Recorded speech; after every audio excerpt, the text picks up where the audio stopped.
Communities and towns across Australia have begun the daunting task of rebuilding in the wake of this summer's devastating bushfires. And a growing band of enthusiastic tradies is rallying to help out.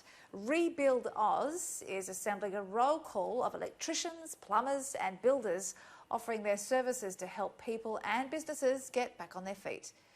Rebuild Oz founder Culhain Cahill joins me now. Culhain, thanks so much for coming in tonight. Thanks for having us. I'm keen to hear more about this. You are a carpenter and you're a waterproofer. Yep. That'll come in handy at the moment with all this rain. Yes. What inspired you to take your skills and try to give back in this way?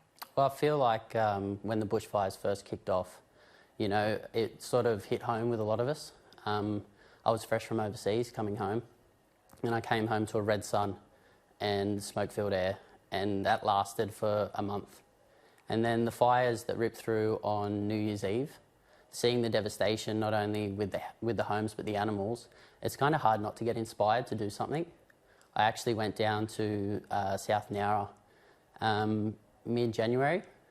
So after the fires had passed After through. the fires passed through, and just to see, it was so eerie. It was very, you know, the communities, you could see they were affected. I got speaking to a few locals. They'd been out of work for at least a month.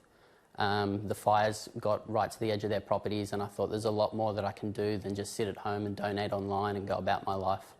So I put my skills to good use, and anyone else that sort of wants to get involved, we'd love to have them on board. Yeah, you thought you'd call on a few mates and a few others. So you started Rebuild Oz and you're recruiting tradies from far and wide to help out, particularly the South Coast, but then wherever you're needed, I guess. What skills are you looking for? Anyone and everyone. If you're a tradesman or a tradeswoman or a tradesperson in general, jump onto our website. We're looking for electricians, plumbers, carpenters, anyone that wants to help out. You know, these communities, when I first started this in mid-January, there was 1,000 homes that had been burnt. Within a week, it was over 2,000. So there's so many people that need to get involved, and there's so many homes that need rebuilding. So you put the call out for tradies and they can go on your website, and we're seeing your website on the screen now, and register if they want to help out.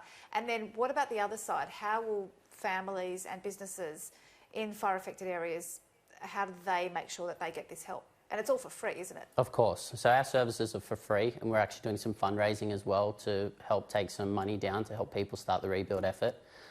There's also a group called Bushfire that's helping us. They're going to set up mental health workshops.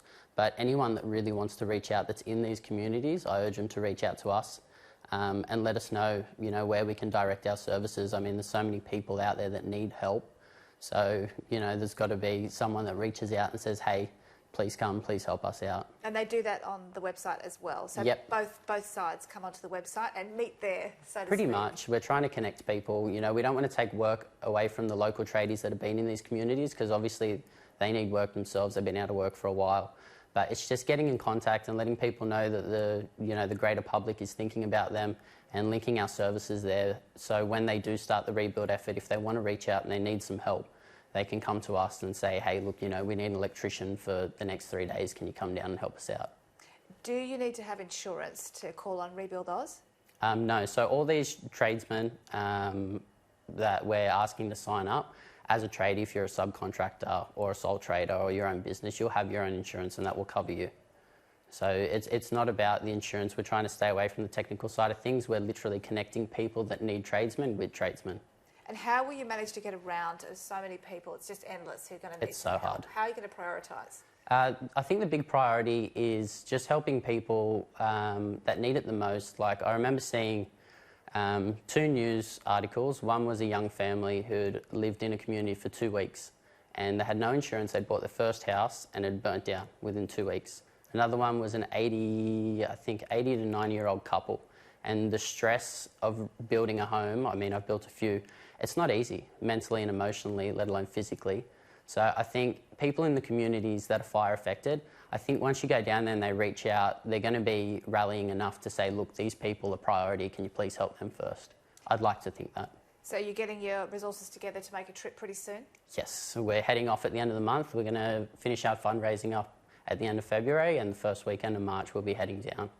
That's the other thing you need is cash too. We should Yes. point that out. And do you see this as a one-off post-fires service, or would you see this as an ongoing thing whenever natural disasters strike? I'd like to see it at least for the end of the year and helping, fire-affected communities, and definitely in the future. I mean, I think the community can do a lot more in terms of stuff like this rather than just sitting at home and donating money and going about their lives. Well, Culhain, good on you for getting up and deciding to do something, and look what can happen when you just put the word out. It is extraordinary, and hopefully tonight more people will see this and jump in to help. Thanks so much. Thank you.